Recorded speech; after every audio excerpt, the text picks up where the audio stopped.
start with this diagram here. Some of you have, I see that you actually have this wellness wheel in front of you.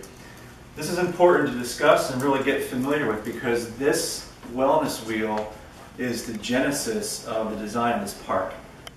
And what I'd like to adamantly insist on is that when we design things, what we don't want to do is just arbitrarily and even intuitively just put things on paper because they just look right and they just fit, or that's how we normally do it.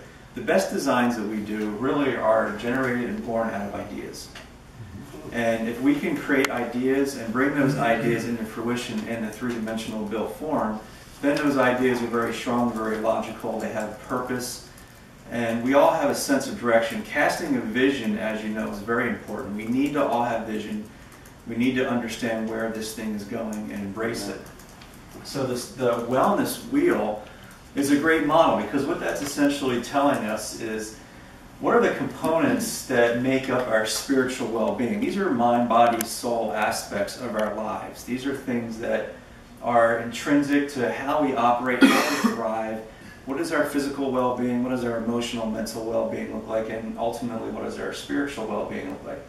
So this wheel does something very important, and it puts Christ in the center of this. And so that is the root, the hub of all these things in life. They all look at and point back to that main spoke.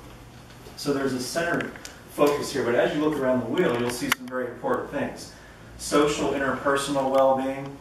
You'll see emotional well-being, physical, financial, vocational, and intellectual well-being. Well, these are all very interesting concepts and very important, but in the park concept, as we have assimilated the things that we desire in the park, they actually replicate all these various areas of this spiritual well-being model.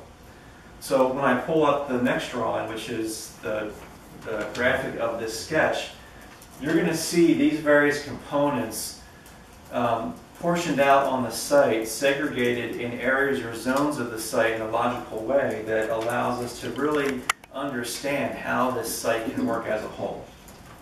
So let's flip to the other sketch.